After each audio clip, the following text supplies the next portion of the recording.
Good evening. Happy Super Tuesday, everybody.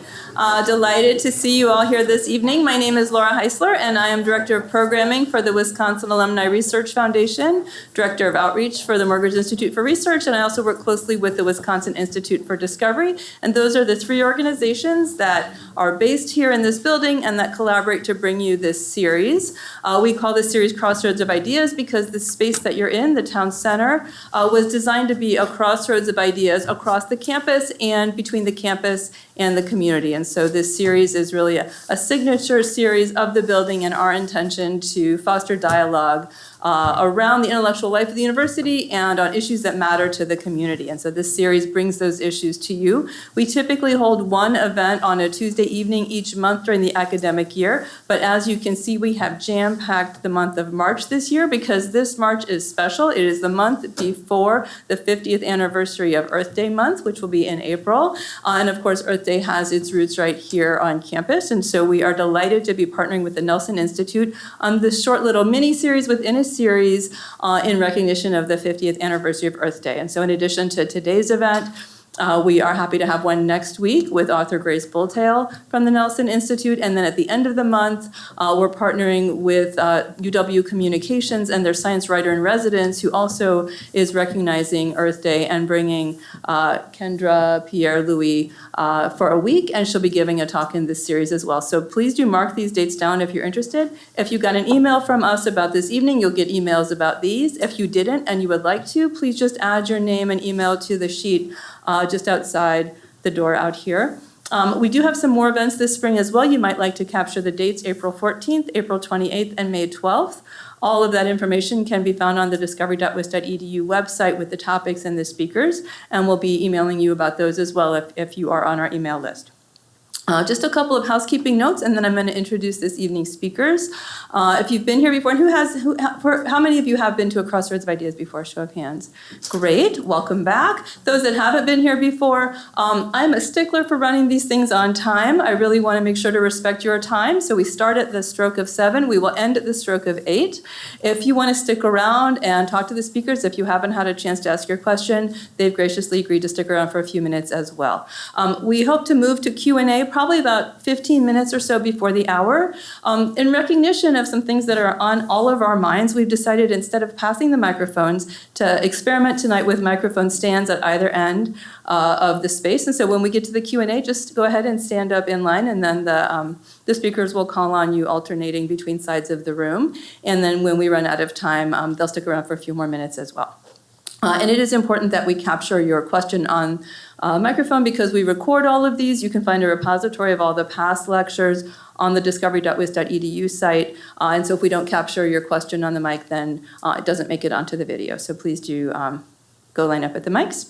So with that, I'm delighted to welcome this evening's speakers. We have Steve Vavrus, who is a senior scientist at the Nelson Institute Center for Climatic Research here at UW-Madison. He uses computer climate models and observational data to understand how our climate is changing across the world, including here in Wisconsin. Extreme weather events are an important theme of his research, particularly how they might be affected by climate change. He is the co-director of the Wisconsin Initiative on Climate Change Impacts, WICCI, and has been a longtime member of its climate working group. He's also been serving as coordinator of the Yahara Watershed Academy, which is an educational and leadership training program that promotes actionable sustainability in the Madison area. And this evening, he'll be joined by Christie Baumel, who is Deputy Mayor covering topics of sustainability, planning, engineering, and utilities here in Madison. She brings a wealth of experience in urban sustainability and planning through both local government and nonprofit roles.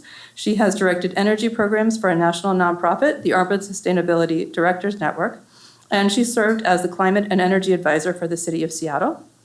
She has also worked as a local government land use planner and has worked on numerous community development and environmental protection programs. She has a master's degree from the University of Washington in urban planning and a bachelor's degree from the University of Wisconsin-Madison. So please join me in welcoming Steve and Christie.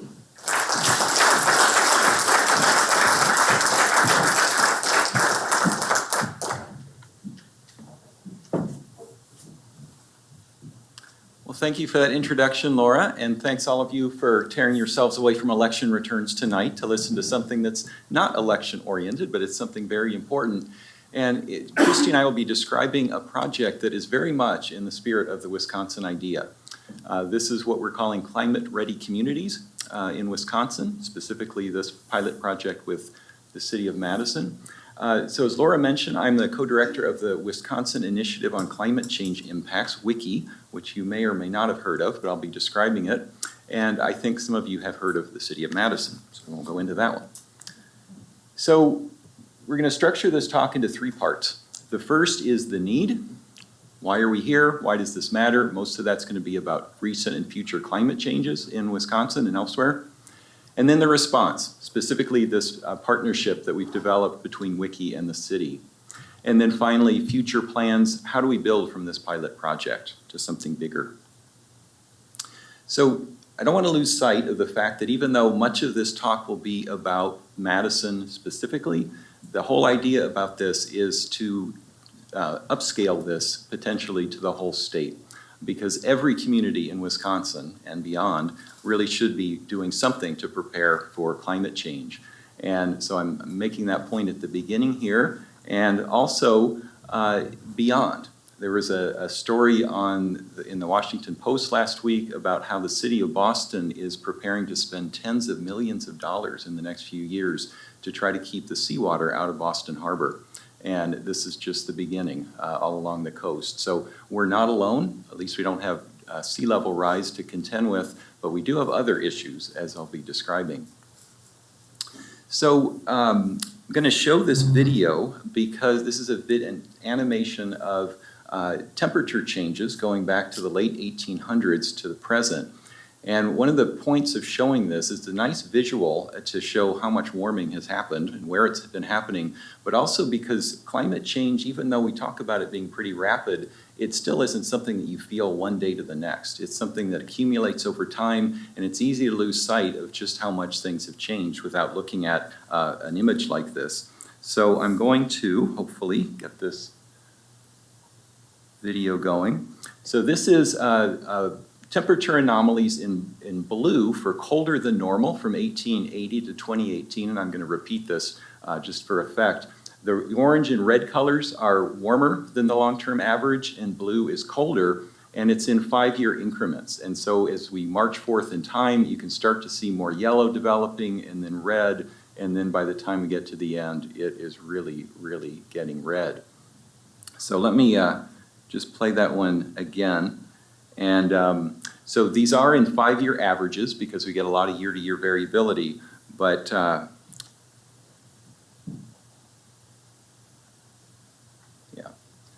So you can see that the world is awash in blue in the early part of the record, and it stays pretty much like that. There's some random splotches, year-to-year variability. In the 1930s, the Arctic warmed somewhat, and then it cooled down. Mid-century, still kind of a lot of blue and yellow, kind of muddled. But it's really in the 1980s you start to see things warm right here, and then the 90s, and then really since the 21st century it's become almost all red. And one of the points I want to make here is that even though you see a few little splotches of blue colder than long-term average, notice that almost everywhere on Earth where people live is red or orange. So that indicates that the climate has warmed for people over this long time period. So that kind of sets the stage for the need for this sort of project in making climate-ready communities in Wisconsin. And closer to home, how many of you were here for the deluge in August of 2014? Yeah, most of us. So you won't forget it if you lived through it, and especially if you lived on the west side of Madison or in western Dane County. Just to remind ourselves, this is how much rainfall occurred in one day on August 20th of 2018. I still can't believe that that much rain could fall here. This looks more like a hurricane kind of a map or a snowstorm with that many inches in blue. As bad as it was here, it could have been a whole lot worse in Madison. You notice that the heaviest rainfall, which was an unofficial state record of more than a foot, if it had occurred just by chance 10 miles farther east, the isthmus would have just been leveled. So at least we can count our blessings in some ways, but of course we had all sorts of problems with washed out roads, one fatality. The city of Madison's emergency costs were over $1.5 million, but Dane County about 100 times that. So really, really expensive from a single weather event that may well be related to a warming climate in the form of greater moisture in the air. It wasn't just 2018. The following year, almost exactly to the day, a year ago, March 2019, if you remember, we had more flood problems, not only in Madison, but elsewhere across Wisconsin and the upper Midwest, delaying crop planting and the like.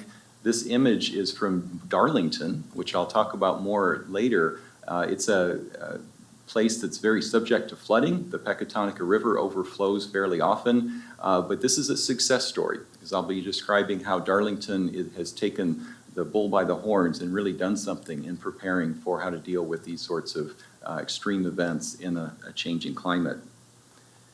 And just so you don't think I cherry-picked these examples, we can see a trend toward more frequent, more expensive extreme weather events related to climate change.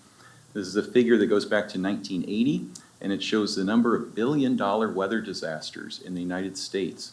The number is shown for each year in the bars, and the different types of weather events are shown here in the color coding, so you can pick out exactly which one contributed the most. What your eye really picks up is that we've seen an increase in these billion-dollar weather disasters, particularly in the last decade. Last year we had 14 of them, almost the record high, cost $45 billion, and many of these, not all of them, are caused by flooding, that being in the blue, but severe storms and the like. So these, it's easy to think, well, maybe we just talk about weather more and climate change, but no, we really have seen an increase in these expensive extreme weather events, and it is inflation adjusted, so I'm not pulling a fast one on you here, but even accounting for inflation, we still see that we've had more and more of these extreme weather events, and it's possible that some of this, and it is likely that some of this is because we've made ourselves more vulnerable. If you build a big high-rise apartment in a flood zone or a hurricane path, and a hurricane hits, you're likely to suffer a lot of damage. And that probably can account for some of this trend, but we know that extreme weather events have been increasing as well. And we can see that, for example, in the form of heavy rainfalls, like we experienced around here a lot recently. This is a trend that goes back to the 1950s, so about a 60-year trend. And this is showing how much the heaviest rainfalls, the top 1% of daily rainfalls, has increased over that time period. And to me, the takeaway is that every sector of the continental US has gone up. Some places, like us, have gone up by more, 42% in the upper Midwest. Only the Northeast has gone up by even more. And so, again, this isn't our imagination. The data really show that we have been seeing more of these flooding types of events. Bringing it very close to home, for Madison, I put together this figure of Madison's annual precipitation going back to 1940. That's when the Dane County regional airport records began, so it's a nice, long, consistent record. And what's showing here is the average annual precipitation for each decade. So that kind of smooths out the year-to-year variability.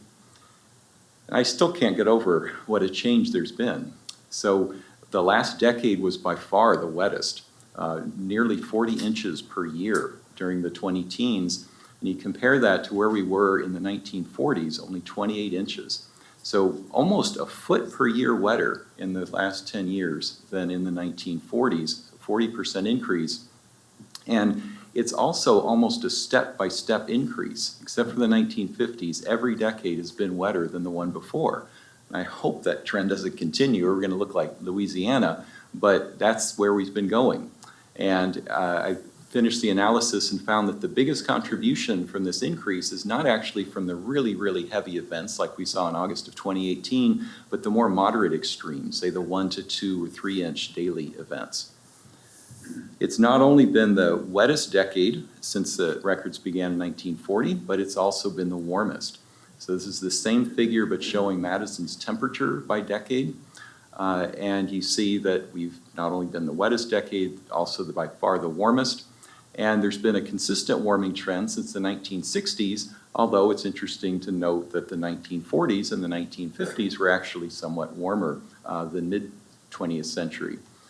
One of the other takeaways from this graph and the previous one is that a lot of our infrastructure was built in the mid-20th century and still exists, and it was not really designed for the climate that we've been experiencing lately, nor for the climate we're expecting in the future.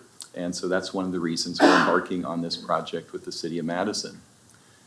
So despite these important changes we've been seeing, in a sense they're in the past, we can't change them, but what we can do is try to prepare for the future. So warmer and wetter has been the theme lately, and what about the future? So our best tool for estimating what's going to happen in the future are computer climate models, which are computer simulations that take into account the increase in greenhouse gas concentrations. They're run at fairly coarse resolution, which means that we can't resolve details, places like Wisconsin and the Great Lakes and so on very well, but what we can do is take that global climate model output and then downscale it so that we kind of impose a finer resolution to account for river valleys, Great Lakes, topography, and so on.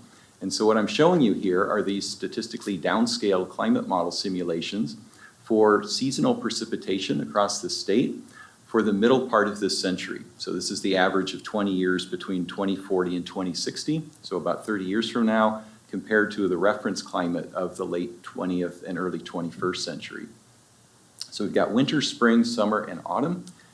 And what you can see is that most of the state is green, meaning that the models are saying that compared to that reference climate we've gotten used to, Wisconsin's probably going to become wetter, and it's going to be consistently wetter, most of the state in winter, spring, and autumn. Winter, the biggest relative increase for Madison, about a 15% rise, spring about a 10% increase, and autumn about 5%, but they're all, in a sense, fairly uniform. You could say the whole state is going to become wetter. Summer is a wild card. So you see that on average, this is a set of an average of about 24 different climate model projections, and it's showing virtually no change. But the reason that's a little misleading is that about half the models say we're going to get wetter in the summer, and about half say we're going to get drier. So when you average them out, you get zero.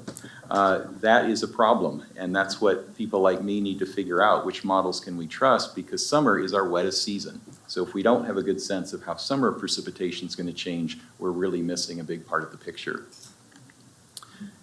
The pattern for temperature is a little simpler.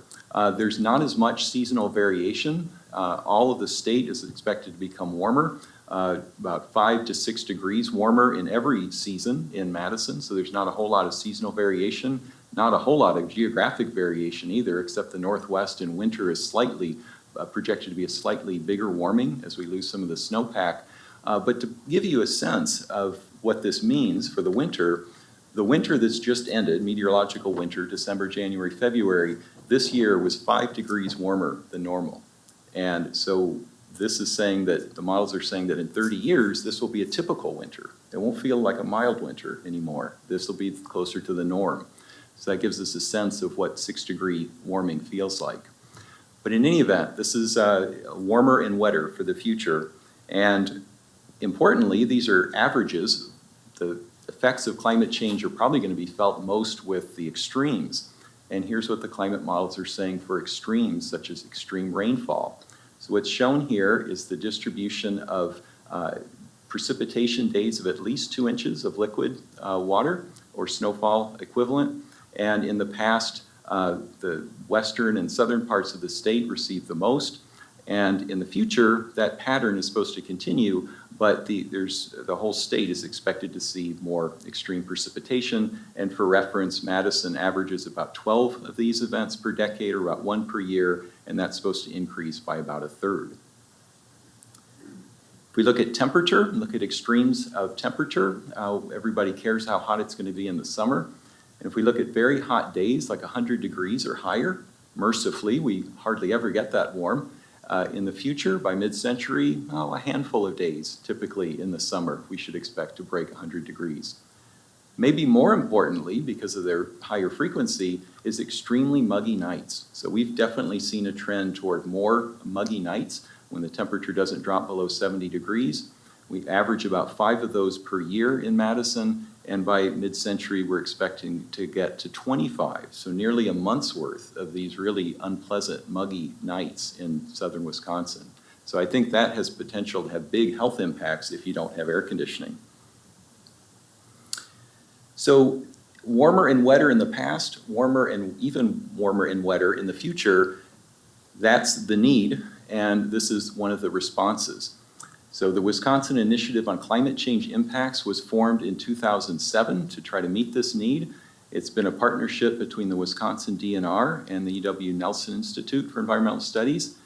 And it, how many people have heard of WICCI and know what it is? Okay, so a decent amount. And I'll give you a bit of background here. WICCI is all about what in my field has become a popular term, actionable science, which means that it's science that doesn't just stay in the lab, doesn't just stay in the university, it gets out into the public and tries to improve society in some way. And so our mission, WICCI's mission, is to generate and share information to foster solutions to climate change in Wisconsin and hopefully even beyond. We have kind of three pillars. One is to develop scientific understanding of climate impacts, and as a climatologist, that's mostly how I've been involved in WICCI over the years. Also to identify vulnerability to climate change and climate variability. And then, given that vulnerability that we've identified, what can we do to try to promote problem solving? So it's very much solutions oriented. Now the structure of WICCI is a little bit odd. A lot of people think it's probably top down, which couldn't be farther from the truth. It actually looks more like a plate of spaghetti here in terms of our organizational structure. We're a very open, decentralized network consisting of lots of different working groups that I'll describe next. We'll engage anyone who will listen to us. That includes the public, municipalities, other citizens, scientists, you name it. And we've mostly focused on adaptation activities to climate change. And I want to recognize my WICCI co-directors, Dan Weimont, who works here at UW, and Pam Porter in the DNR. The backbone of WICCI is really our working groups. So this is groups of anywhere from a handful to 30 or more people that focus on a specific topic related to climate change and its impacts. So obviously, a climate working group makes sense for WICCI. That's the one that I've been involved in. That's sort of air. Other themes are water, land, and people. We have a fisheries working group, a new one on the Great Lakes, general water resources, coastal resilience, especially about the Great Lakes. A few that are focused on the land, like agriculture, forestry, plants and natural communities, and wildlife. And then, ultimately, most of these relate to people in some way, but some more than others. Community sustainability, this Madison project falls under that. Human health, some are geographic. Milwaukee, we've had one for Green Bay. And then I highlight a couple of brand new ones on tourism and infrastructure. So they cover a lot of things that you might think would be important in terms of climate change impacts, but we're also sort of at the mercy of people who happen to be interested, who want to start one of these working groups and take off with it. Most people who know WICCI know us from our assessment report that we put together in 2011. We're proud of that, but it's been almost a decade. We're not proud of the fact that we haven't gotten a new assessment report, but we have one coming in the next year. We've also been in the news somewhat as part of the governor's task force on climate change. This was an executive order by Governor Evers issued last October, and WICCI is specifically spelled out in terms of motivation and also to work through the DNR with the task force to make recommendations that'll be issued later this year. We were the impetus for the ClimateReady Communities as part of the Division of Extension, and we've also been an impetus for other types of activities in Minnesota and Michigan, and of course, the City of Madison project that we're describing tonight. Before I turn the microphone over to Christie, I want to give one nice example of adaptation in a community. WICCI was not involved in this one, but I think it's a great one to share as just to show you what can be done. The city of Darlington suffered from flooding for many, many years. It still does. The Pecatonica River has been a blessing and a curse for it. By the 1990s, they were having such flooding problems that residents were leaving, businesses were leaving. It became a really serious issue. And so the city powers that be put their heads together with the business community, homeowners, and others, and came up with a flood hazard mitigation plan. And this is considered a real success story by FEMA. They involve lots of different steps, relocating or elevating buildings, installing these flood shields downtown. These are these metal shields that are put up when there's a flood forecast, and it helps to protect the businesses right along the riverfront from flooding damage, and then altering ramps, access ramps to buildings. And it has been shown to be successful in some of the recent floods we've had in the 07, 08, and even 2019. That example at the beginning that I showed you, that made the Madison news, and Governor Evers was touring Darlington and showing just how successful it was. There were some problems, some annoyances, certainly some flooding issues, but nothing like they used to have back in the 1980s and before. So this is good news. This is what a community can do when they take the problem seriously, put their heads together, and really try to deal with the impending climate change. So now I'm going to turn things over to Christie, and she'll be describing a bit more about the city's response.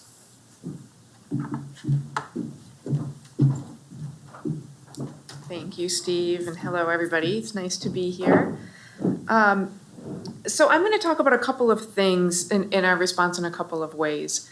One, and what's actually listed as number 2 here, embedding climate resilience planning into regular operations. This really launched from, this is one of Mayor Rhodes Conway's priorities when she was elected mayor. Climate resilience is a strong priority of hers. And one of the first things she did was reach out to the Nelson Institute and to the folks at WICCI to say, how can we work together on this? How can we really, as a city government, be thoughtful and more comprehensive about the magnitude of ways that we are affected by climate? And how can we get ahead of that and make sure that we're not just reactive, but we're proactive?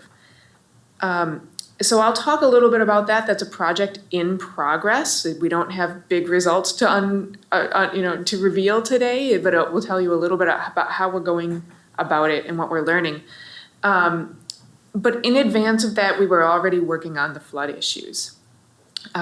Staff working with WICCI as well, knowing that the 100-year flood line or the 10-year flood line just isn't what it used to be.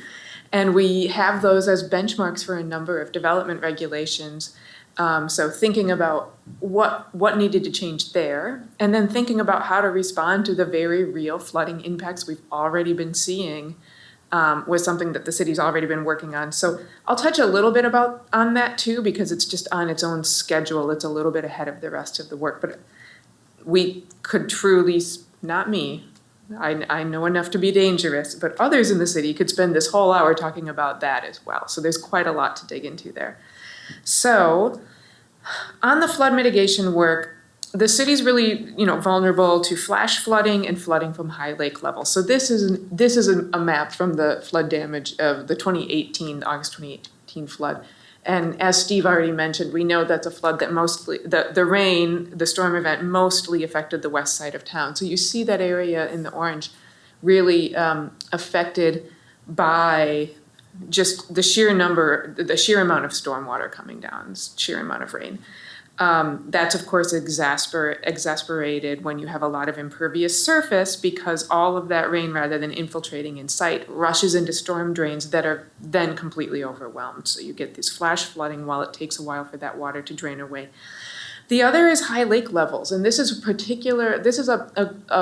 problem that affects the East Isthmus particularly numerous times a year, where that land is just frankly not high enough to, if it was a few feet higher, this would be less of a problem, but that land is pretty low between the two lakes. So you get this circumstance where as we have this wetter climate, we have these wetter years, we have chronically higher lake levels than we used to have.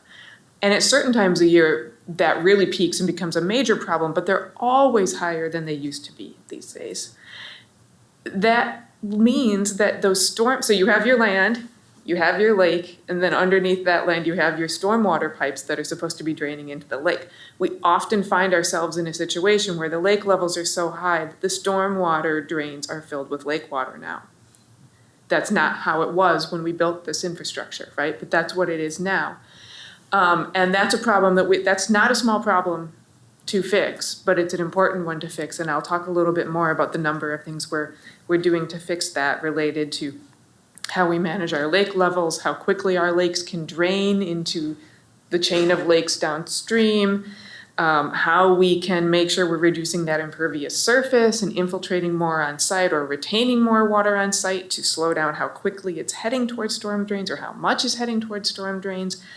And then how we just change our development standards to, I mean, frankly, raise accesses and raise entryways and protect underground parking from stormwater rushing in and, you know, all kinds of little things that are all on our radar, that are all projects and work underway and in progress.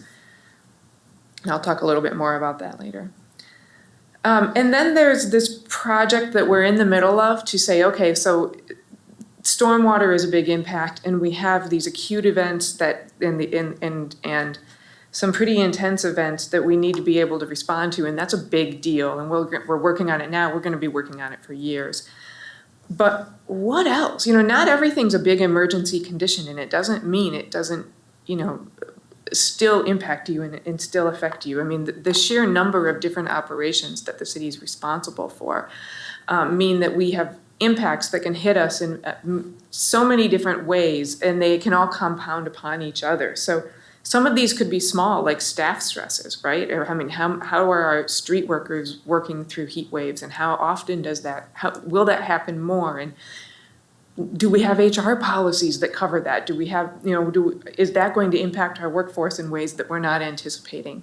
What about our budgets? Are we going to be running through water budgets more often? Are we going to be filling potholes more often? Are we going to be doing a number of things that may in and of themselves not sound that big, but when you add 40 of them together and you're looking at your budget, they suddenly start feeling pretty big? You can get ahead of those things if you're anticipating them and you're monitoring and you're watching, but if you never go through an exercise of trying to think about what they might be, you don't know what to be monitoring and watching for and what to be preparing for and what to be planning around.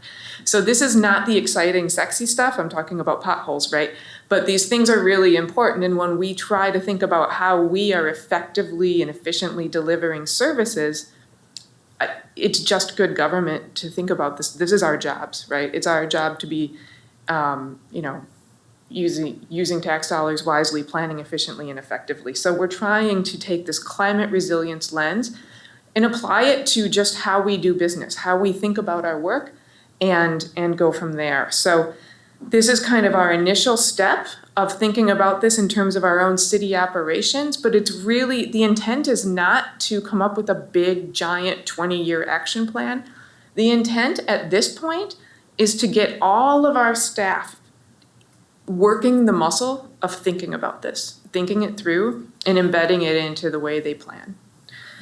After that, this effort has to grow. This is not a we've done it and we're done. There's so much more to do, but this is where we're starting right now. So, and what we're doing is, as you see, this is kind of my little diagram of schedule at the bottom. We need to first understand the climate impact. So all that Steve just said to you, Steve has been saying to all of our city staff in a number of different settings and environments and workshops and presentations. And then working with them to help identify what does that mean. So all city staff, all departments are going through what does a 2-week heat wave mean for us? What does a generally wetter climate mean for us? What does a big storm event mean for us? And in every single one of our operations, we identify those things, we figure out which ones matter most, the ones that we need to focus most on, and then we start saying, well, what's our solution? Do we have a solution? Can we mitigate that? Can we adapt to that? Can we get ahead of that? So we're not quite there yet. You see my little "we are here" red arrow. I don't have all of our magical, brilliant ideas yet, but we're in the process of working through what does this mean for us, and I'll share a little bit of that for you. And then, of course, then we start planning about how to implement that. We've figured out what we can do about it in some way or another, and then we have to work towards implementing it. I'd like you all to pause and read this word for word. If you don't, no, I'm just kidding. So you see, you know, there's a number of as we've already talked about, as we've already, you know, started summarizing for you in the rest of this presentation, there's a number of events that can hit us at some level of frequency that's different from today, or some level of intensity that's different. They all have their own potential impacts. They might have impacts on road plowing, or how much salt we use, or buckled roads, or air conditioning use. There's quite a number of them. We refined that into a few scenarios for staff to think about. And you can see these here. And the ones in red are the ones that city staff in their look identified as the ones that they expect to be most impacted by. So more hot weather, and that's day and night.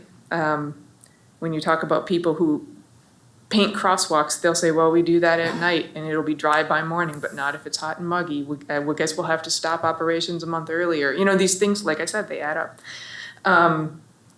And then a wetter overall climate. I talked a lot about the flooding, and staff can go on and on and on and on about the different ways that impacts different pieces of this city or of what we do.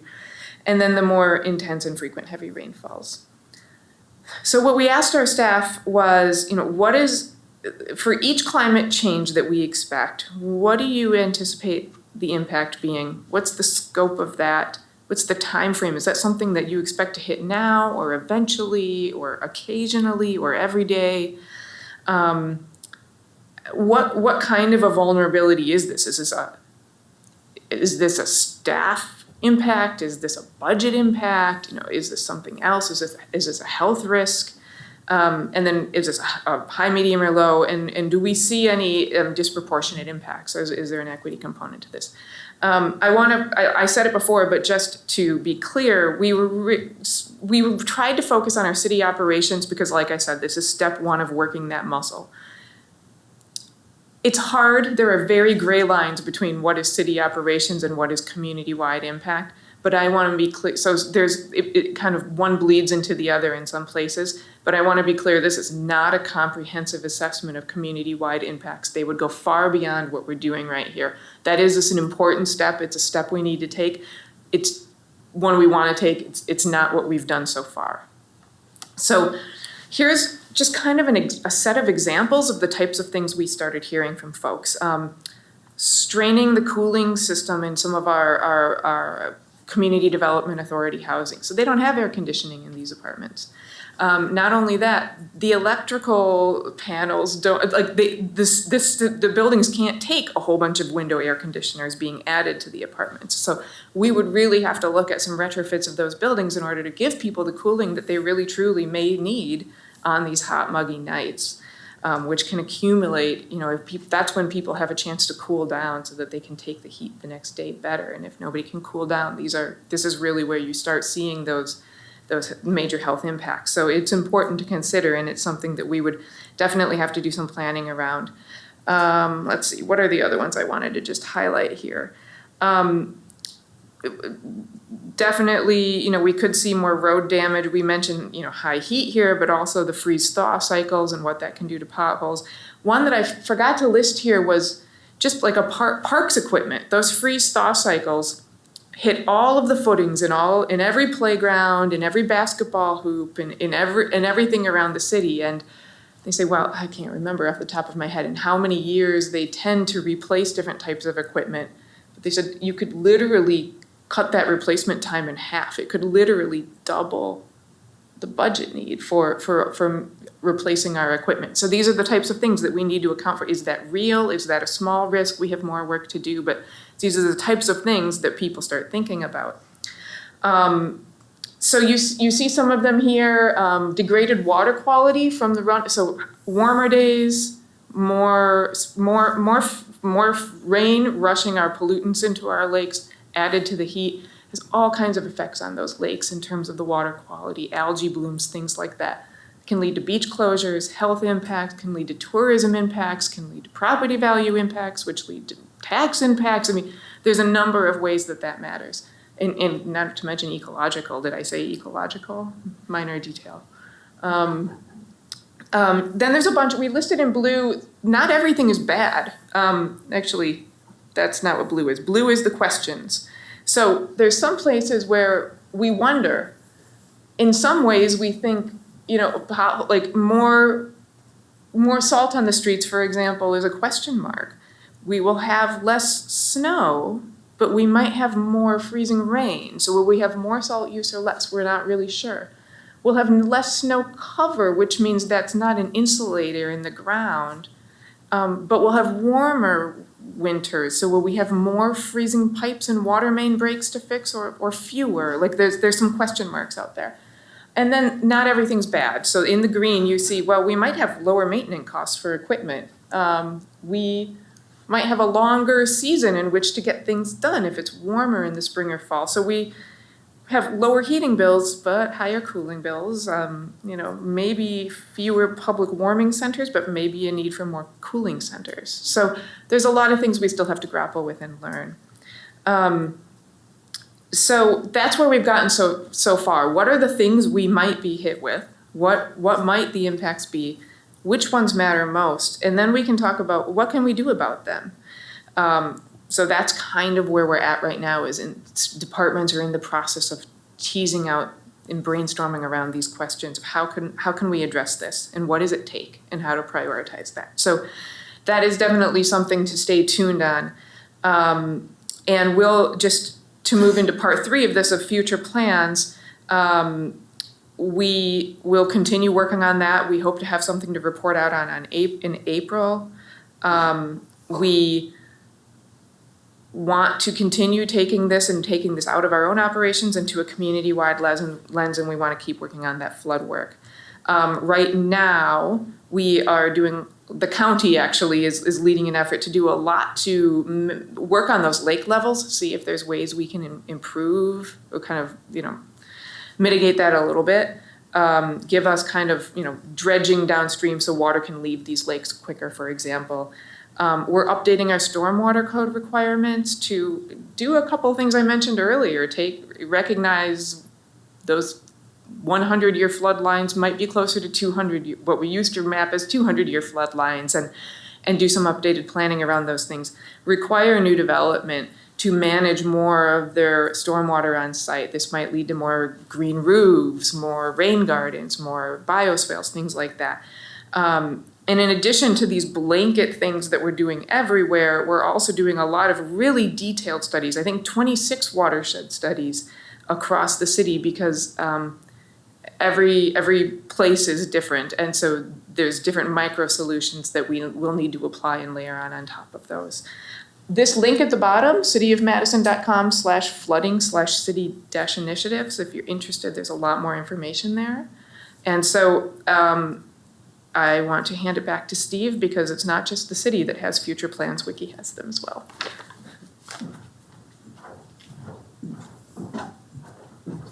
I'll just wrap up with this final slide, and then we'll go into questions and comments period. So Christie and I are going to take this show on the road next month and do a similar presentation at the Earth Day, Nelson Institute Earth Day, a smaller version. As I mentioned earlier, WICCI is working with the Governor's Task Force on Climate Change right now over the next 6 months. Part of that process will be a series of, I think it's going to be about 4 to 6 public hearings from around the state, where people can get together, talk to the task force about what's on their minds regarding climate change. I'm looking forward to this. I hope I can make as many as possible, because it's one thing for me to pontificate about climate changes, what I think is important, but ultimately it's the citizens and their opinions that I really want to hear. As I mentioned, WICCI is going to issue an updated assessment report scheduled for next year. And reiterating this point again, we plan to expand this pilot partnership to help other Wisconsin communities as capacity allows, and helping them prepare for climate change. So you are in on the ground floor of this pilot project that we hope to upscale, and I'll stop here and we'll go into the questions and comments period. So I'm going to put up the contact information for Christie and myself. If you do want to reach us by email, feel free if we don't get to all your questions tonight. So.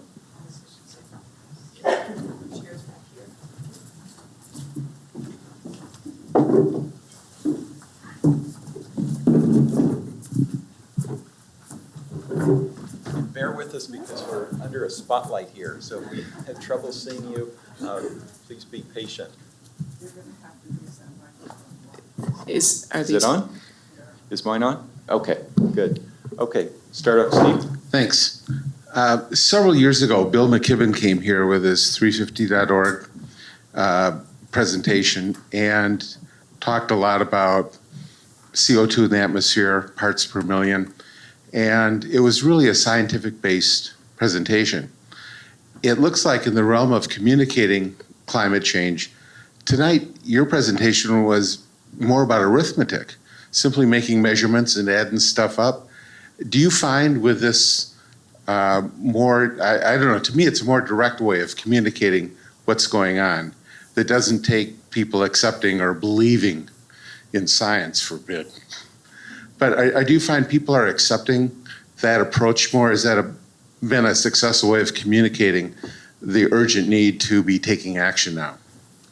Yeah, thanks for making that point. So one of the reasons why the talk was tonight was focused mostly on adaptation and the types of climate changes we're experiencing is that typically that's been WICCI's bread and butter. So up until about 2 days ago, officially, WICCI's mission statement was only about adapting to climate change. It wasn't about doing anything specifically about reducing greenhouse gas emissions. We're loosening that now.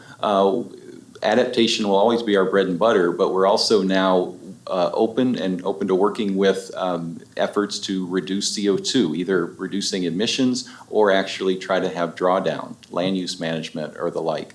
So if you were to come to a different climate change talk, like the one I gave up north last year, it had a different feel. And so I definitely hear what you're saying. And I think different audiences, different hats that a person wears, it focuses on different things. So we have to come at this from all different angles. I mean, Bill McKibben's angle is really important. Very local, practical things. What can we do with taxpayer money to save everyone's costs, I think is another approach. Mm-hmm. Yeah, I think it's an all of the above strategy. I think we have to be doing what we can to reduce our emissions while recognizing that we've already bought ourselves some impacts and there's no coming back from that. So we focused on the impacts and how to respond to them today, but we could talk just as long about all of the things we either need to do, want to do, are doing, have done to try to reduce our emissions too. I think ultimately it has to be both. Hi, thank you for this presentation. I'm really impressed, and it's very nuts and bolts engineering oriented. I'm an engineer, and it's just like paying attention to all the things, the moving parts that you have to think about. What I'm wondering is, thus far, are any other community leaders, cities and villages around Dane County, paying attention to this, aware of what's going on, expressing interest in copying? I hope so. I don't know of any specific examples, but part of the way this got off the ground, as Christie said, was Mayor Rhodes Conway approached us. We have not had that happen lately or up to now with any other communities in Dane County, but the whole point of this is that once news gets out that the city of Madison is working with WICCI on this, the hope is that other communities will take note and approach us. And I would add that whether they're taking a particular approach is one question. I think that it's certainly on their minds. There are certainly other cities and villages who are thinking about this, probably doing work on it that I couldn't speak to particularly. Dane County, the county itself, has done a lot of work on this. I guess what I specifically was wondering was, like, do you know of it, like any mayors or council people in other cities and villages, you personally, Christie, know whether any of them are aware of what you're doing, what Madison is doing? Yes, it has been a group of mayors and the county executive that have come together to talk and kind of share what they're working on related to sustainability, and this has been brought up in that forum. It was before we were this far along, so we've not yet had a chance to kind of share the details of it, but there's some high level awareness. Thank you. I was going to ask, one thing that kind of keeps me awake at night when I think about flooding is hazardous chemicals, pesticides, things that might get washed out of their storage locations. Is there any work being done on So my question is there any work being done on examining how much worse that problem will be and whether there needs to be different standards or requirements for storage of hazardous chemicals and fertilizers, I guess, too?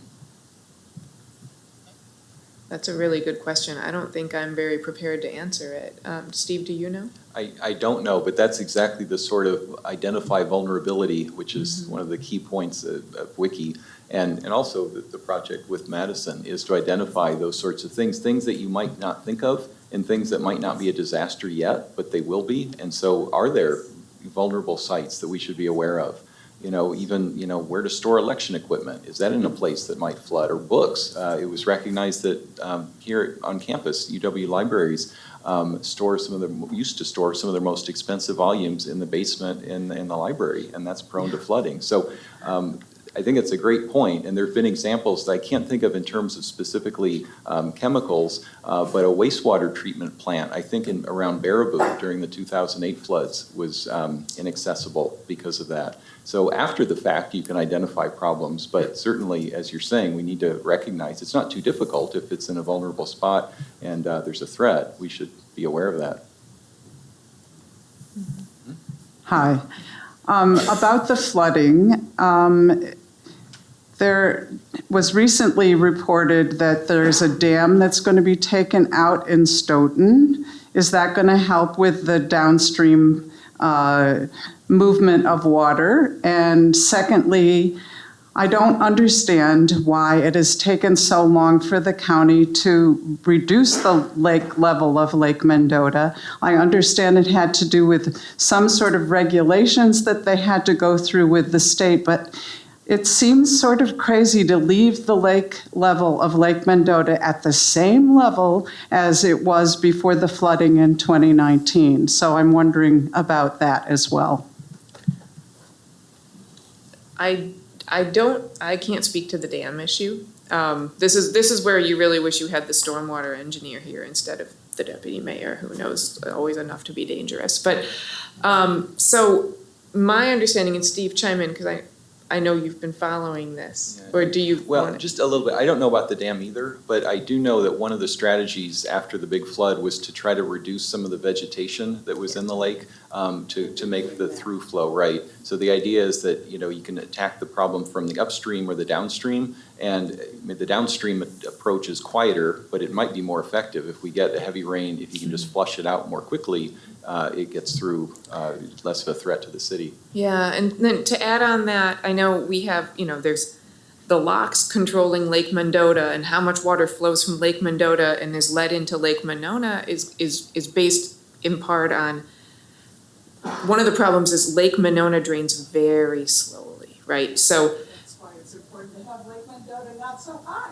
well, but the Lake Mendota is being managed to not overflood Monona because Monona can't drain as fast, but that's what they're trying to fix. So they're also trying to dredge to have more larger, wider, open, freer channels leaving Lake Monona down into Waubesa and Kaganza in order to let water leave Monona faster so that they won't have to so carefully manage Mendota. And in other words, because kind of that would trickle up in terms of creating that capacity if Monona were able to drain a little more quickly. They've had to get permits to do that. Permits in waterways take time. I believe they either have or are close to the permits, and we're pretty hopeful that will keep moving on schedule to happen this spring, although I can't say I know a certain schedule, but I believe this spring is when that's expected. And this. We're just lucky we didn't have flooding again because the lake levels stayed the same and the same thing could have happened. That's why it seems irresponsible not to have permitted that as quickly as possible. I don't understand why that didn't happen. I can't. Yeah, well, and it speaks to the importance of partnerships because this is a city-county issue. Some of the discussions, even with the city, the state regulations have been brought in county also, and so it's the whole package that needs to work together on these things, right? Yeah, I have a related question coming from the direction of prairie restoration that's taking place around to try to protect the Lake Mendota watershed from runoff, and maybe that's more of a county issue, with the purchase of that farm recently next to Pheasant Branch Conservancy. But I'm wondering, in the planning that's going on, like how much attention is being directed to restoration of wetlands or additional prairies. And then I also have another little question that I read something about during the flooding, that there was kind of a unusual reversal in the aquifer, so lake water started getting into the aquifer instead of the other flow direction. And if you knew anything about that, I'd be interested. You mentioned the reversal of, was it the storm water, the lake water changing direction, I think? Into the storm drain? Is that what you're saying? The lake water flooding No, the storm yeah, drain instead of the storm drain? No, it was draining to the lake? something actually about the groundwater, but I'll just have to look it up. I came across it somewhere, and it seemed startling to me to think that the source of water that's going to turn into drinking water was starting to get the lake water running in through because of storm. But anyway, but you can just forget that. I'll do some more research. Well, If let you- me just, I can't speak to that or answer that question, but let me just clarify. We have groundwater, and then we have deep aquifer groundwater. Now, drinking water comes from deep aquifer groundwater. Right, and that's what I'd come across. Yeah, but so there's groundwater that's 2 feet under the surface, and that can kind of, if there's a stream cutting through there, that groundwater and that stream water or lake water might mix. But it takes decades for that water to reach the deep water aquifer that we get our drinking water from. So it's not lake water intermingling with our drinking water. Yeah, okay, I'll research what I looked at before. But what about the other question of just how much ecological restoration is factoring into this planning? The city itself, a lot of that work is happening by the county because it's happening upstream in the watershed that feeds into these lakes. So the county is preserving land, restoring wetlands to try to help maintain and retain some of that water on site to help with this problem. I can't quantify the impact of that or speak to the the breadth of their plans, but the county is active in that area for that purpose, among others, I'm sure. And I don't know if you've seen I think it's Wisconsin Wetlands Association has a nice map showing, it's powerful map showing the historic location of wetlands in the area, in the Ohio watershed, and the current ones, and you see it looked roughly like about half. Yeah. So, and one of them, of course, was Middleton, where ground zero for the big floods. And also, the second set of workshops we're having this coming month with the city is going to be all about solutions and strategies, and so that's the sort of thing that we'll get into more. The first set has been more about impacts. We have time for 2 more questions. So. Okay. Hi, perhaps my name's Kai, and perhaps because I came a little late, I missed this, but I was wondering what are some direct outcomes from the research and conversations with WICCI that have implemented into City of Madison government locally, and perhaps also throughout the rest of Wisconsin's communities as local community plans? So you probably have them from all over different communities, but the one that comes to mind first for me is really thinking about our stormwater standards. So, historic flood maps, I mean, everybody's standards mention these well-known benchmarks of the 100-year flood line, the 10-year flood line, basically the line on a map that's based on what FEMA says, Federal Emergency Management Agency says, is, the 30-year average, like historic 30-year average of what would flood once every 100 years, right? That's the 100-year flood line. At this point, we know looking back at a 30-year average is just, it's not, I mean, it's bad planning, right? That's not what you should be doing if you're really trying to make sure that you're protecting your systems and your people and your environment and your infrastructure. So I know that our stormwater engineers work really closely with WICCI about what we predict in the future and how that relates to how that maps, right? And what do we really expect to see? So, and then they had to go through a process of saying, well, then what do we want to, do we want to change our terminology and fight and say, no, not your 100-year floodline, our 100-year floodline. What they ultimately decided to do is the terminology battle would be too confusing, so they just decided to, instead of planning to a 100-year floodline, plan to a 200-year floodline. And still use FEMA's definition, but figure out, kind of use the maps of what do we think that equates to now, and it was right around or just under a 200-year floodline based on those FEMA maps is what's probably more realistically a 100-year flood in the future. Right. Yeah, and one other example from WICCI, we've done a lot of work with the city of Milwaukee and their MMSD, which is Milwaukee Metropolitan Sewage District, trying to anticipate flooding events, flooding changes, waterborne disease outbreaks, E. coli into the waters of Lake Michigan and so forth. Also the Department of Health here, the statewide health department, working on their kind of connecting with their heat vulnerability mapping that they've done around the state. So they have a really nice map showing county by county regions that are where citizens are most vulnerable to heat stress. And if you overlay that with projected changes in extreme heat, for example, you get a much better sense of the net vulnerability and impact. Cool. Just quick follow-up, if you wouldn't mind. Mm-hmm. You mentioned that you had went up north to talk to other communities. Is there anything from specific policy-wise from a rural community in Wisconsin that we've seen implemented within those local administrations? Yeah, so one of the reasons, I don't know if you saw the example I gave for Darlington. I totally missed that, so okay. my bad. So, I mean, Darlington, I think officially is a city, but it's a small city. It's about 2,000 people. And so one of the reasons, it was an example of flood mitigation planning. And so they've been able to manage much better the flooding of the Pecatonica River. And one of the reasons why FEMA cited that as a success story is specifically because it is considered a rural community. It's not as rural as many in Wisconsin, but it's an example. It's not Madison, it's not Milwaukee, but it's a much smaller scale. That's what I wanted to hear. So, yeah, thank you.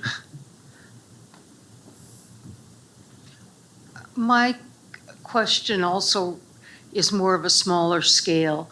I live in a town, and I was just wondering if any of your work is being done at a town scale or even in a simple way of what questions should town board member, planner, or citizens be asking to think towards the future? So that's one question. Another is tied in with the Arlington area and the potholed wetlands and such that create on these high flow areas, create a lot more flooding if they overflow. Are the cities thinking about how they can work with rural communities to maintain some of those flood protection areas?